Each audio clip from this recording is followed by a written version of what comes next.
4 o'clock in the morning, I wake up. 4:30, 4:45, I'm doing some sort of cardio. Open these garage doors. It's still dark outside. I do this and then I'll have breakfast and then I will go do all my strength and conditioning training at a gym for about an hour. And then I'll go to set.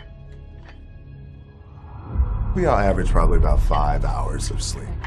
It's 4:45 a.m. It's still dark outside. Look at that. The lights just went out, and I'm getting ready to kill this AM cardio. You can't even see me, but it's going to be so good. It's bad. Focus! If you do anything, you never want to do anything half-assed, especially when it comes to your training. Get in, be intense, execute on it, and then get out.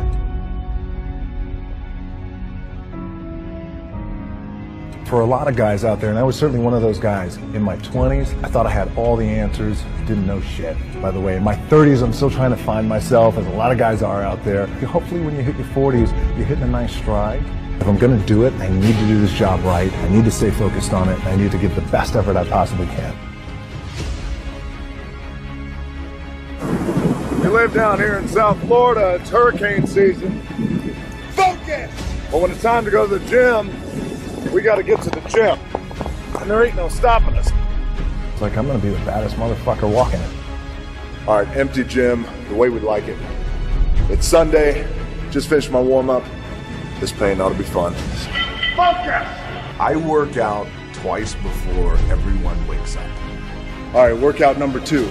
I'm out working all my competition. All right, Saturday afternoon, empty gym, the way we like it. It's leg day, which means it's gonna be sweaty, painful, and fun. Focus! So how do you make it? How do you overcome the odds?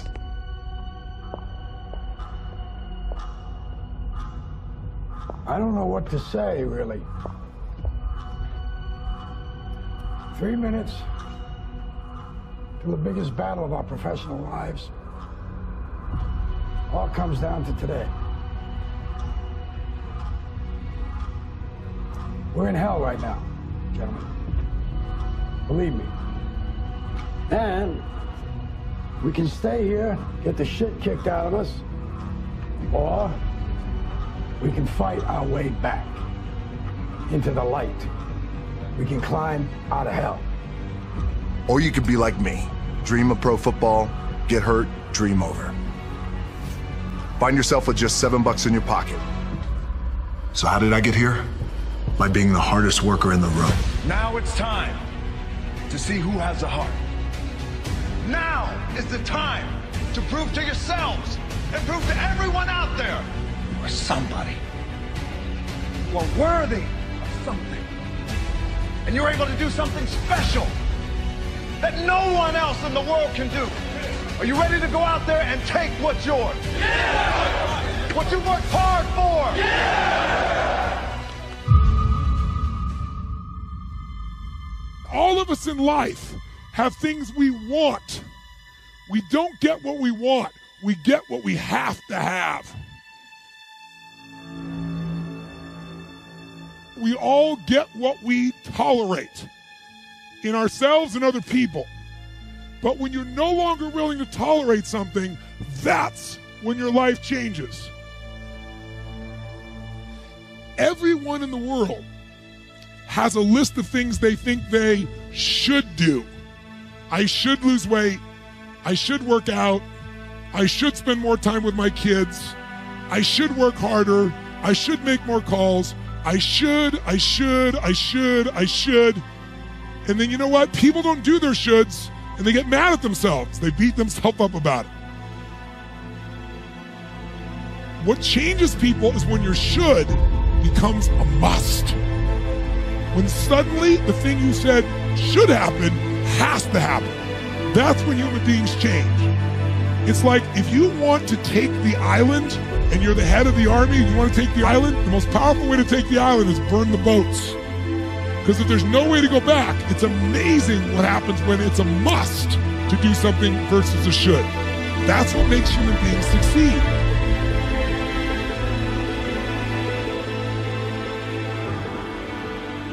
Ego is the success inhibitor. You have to do your best not to make decisions based off of ego, for sure. success and failure are generally slow. This is it. The day you've been waiting for. I know you're nervous. So am I. My first game too. Now it's time to go out there and put it on the scoreboard.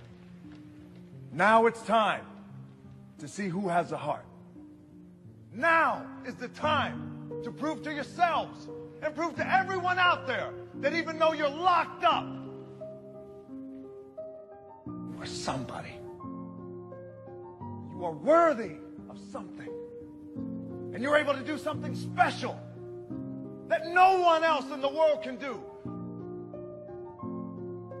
Ready to go out there and take what's yours. Yeah! What you worked hard for. Yeah!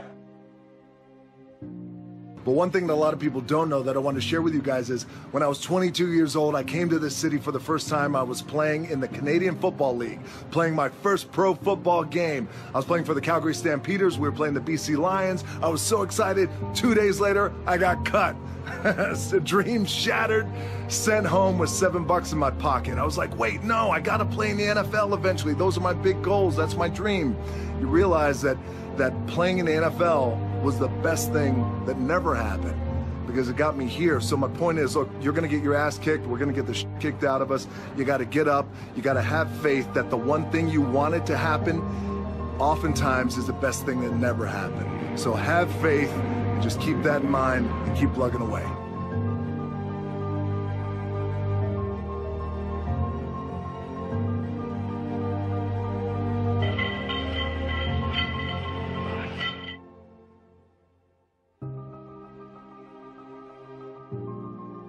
Can't play football forever. I played for 10 years. You can't be in the ring forever. You can't be in the octagon forever. You can't be in a boxing ring forever or a football field, but you can always train and get better and push yourself.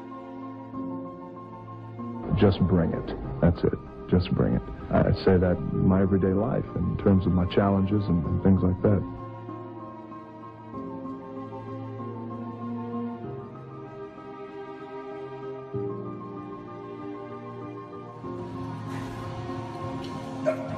Okay, in between sets, as I'm working out, and as I often do in between sets, I slide into your comment section nice and I read your comments just so we could stay connected, and I always know what's on your mind and I can address it. So somebody just asked me a cool question, said, DJ, you're on top, where could you possibly go from here? And you always talk about outworking your competition. Who's your competition? It's a great question. Thank you for the compliment, by the way. I'm fortunate enough to be on top, but anytime you reach the top, you always want to make sure that you have the desire to raise the bar and take the brass ring to places it's never been. That's the key with being on top. Just because it's never been done doesn't mean it can't be done. And in terms of competition, great question. Everyone's my competition, but a fundamental key that I've learned over the years is, and I'll share it with you, my number one competition is me. It's always you versus you. You got to be the one to get up every morning, be disciplined, put in the consistent daily hard work, because that gains success. No coach, no trainer, no mentor, no boss can do it. You versus you.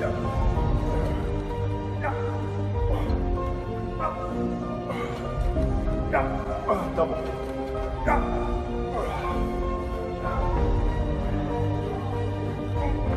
I knew I wanted to be something, and it was important to me to be something. It was important to me that I didn't fail. But by the way, and if I did fail, at least what was also important was the lesson. And I didn't realize that until I got older, because you know, when you're in it, you're in the grind, you don't really recognize those things when you're younger, but I could recognize them now and the importance of them now. And just in terms of the drive and the determination, a lot of it was experience too. You get your ass kicked, you get back up, and you put the gloves back on and you swing away.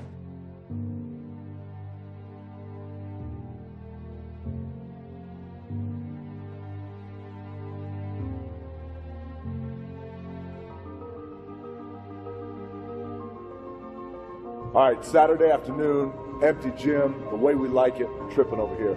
It's leg day, which means it's gonna be sweaty, painful, and fun.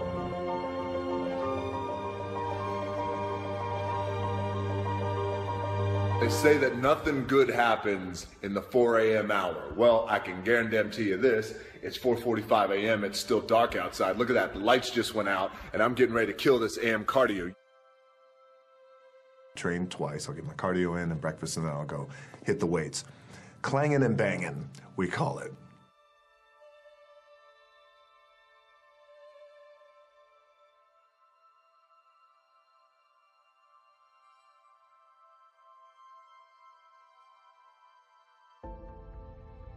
You know, the masters make the hardest things in the world look easiest. And in the moments where you push yourself, when no one else is around, those moments have a tendency to lead to success.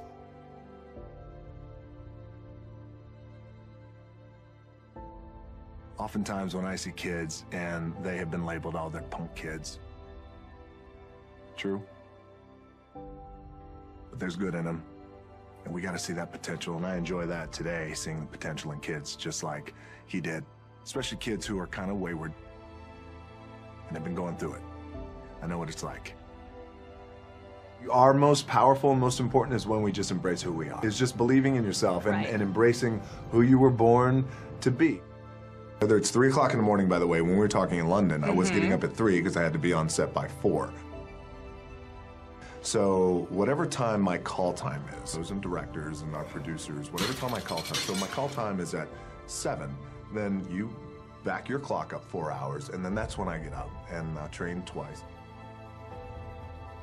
Just wrap that 4 a.m. cardio. There's no substitute for hard work. I get up super early. Generally, I have this thing where I like beating the sun up, not just in terms of before the sun comes up, I have to get up. And how do I do it? It's just important to find balance, and I try and do things really that I really enjoy doing. And a lot of times, you know, it's like in life, right? Life brings like drama, and you got to deal with this person, and then you funk your relationship here, and all these things.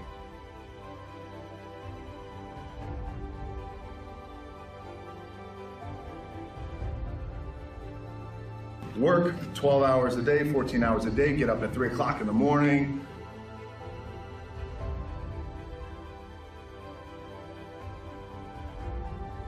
I don't know if there's a golden rule. I can tell you this, that I believe anything is possible, right? I live in the world of possibility. And I also believe that we can accomplish anything with our 2 hands and just putting in the work with our 2 hands. And also, you hear this often, but it's really, really true. You got to find something, if you love what you do and be passionate about what you do and find something that you can be passionate like, it really helps. You know, it gives you that motivation when you wake up in the morning.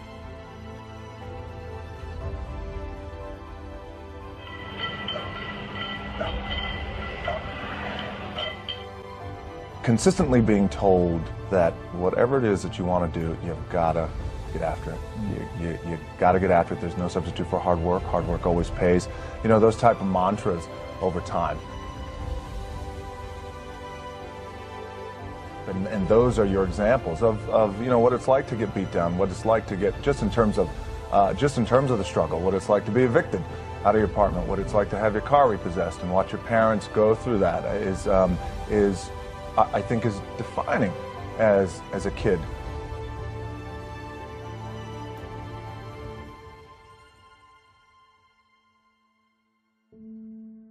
You know, I grew up, there was a period of time where I was making a lot of mistakes, David. I was getting arrested multiple times. By the time I was 16, I was arrested maybe 7 or 8 times. Fighting theft, doing a lot of things that I shouldn't have been doing. I was really lucky that I had a couple of people who, along with my parents, who saw the potential in me even when I didn't see the potential in me. And it wasn't until I got older, had a little bit of luck, a little bit of success, that I started to understand the value and the power of someone giving back.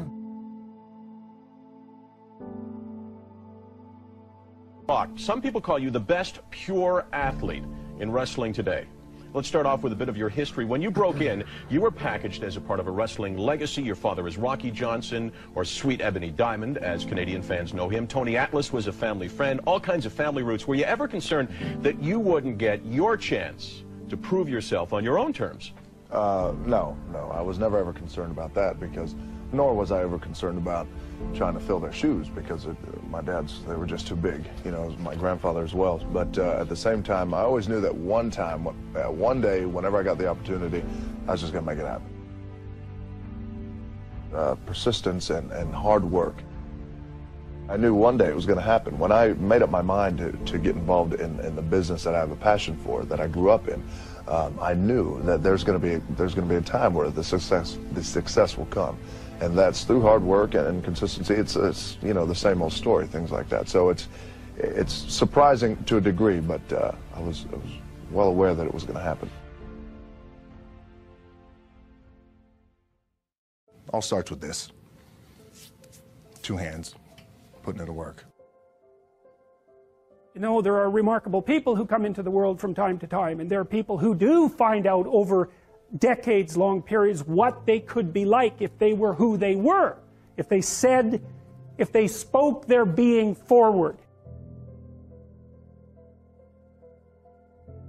Now, when I was 15 years old, I had a very important person in my life come to me and say, "Who's your hero?" And I said, "I don't know, I got to think about that. Give me a couple of weeks." I come back 2 weeks later, this person comes up and says, "Who's your hero?"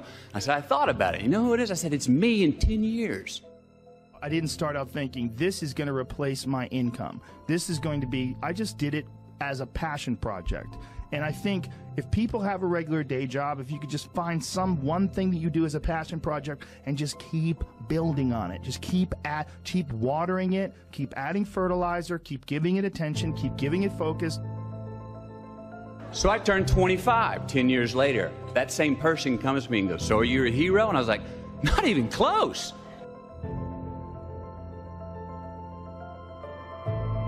She said, "Why?" I said, "Because my hero is me at 35. So you see, every day, every week, every month, and every year of my life, my hero is always 10 years away." It's soul killing. They're stuck in traffic all day, and then they're stuck in a cubicle after that. There are so many people that are working all day long doing something that is deeply unsatisfying and almost painful to them. And they get stronger and stronger and stronger, and we don't know the limits to that. We do not know the limits to that. I'm never going to be my hero. I'm not going to attain that. I know I'm not. And that's just fine with me, because that keeps me with somebody to keep on chasing. Where does it start? What's the anchor? What's the anchor? I could have all these ambitions, but the key with me is just always finding what the anchor is. Getting up at 4 o'clock in the morning every day before anybody else, and grounding my thought process is in the no one will outwork me. No one. The winners do it, they do it, and do it, and do it, and do it, until the job gets done. You know, if you take people, and I've told you this, and you expose them voluntarily to things that they are avoiding and are afraid of, you know, that they know they need to overcome in order to meet their goals, their self-defined goals. If you can teach people to stand up in the face of the things they're afraid of, they get stronger. And you don't know what the upper limits to that are, because you might ask yourself, like, if for 10 years, if you didn't avoid doing what you knew you needed to do, what would you be like? So I turned 25 10 years later. That same person comes to me and goes, "So are you a hero?" And I was like, "Not even close." I was 41 years old.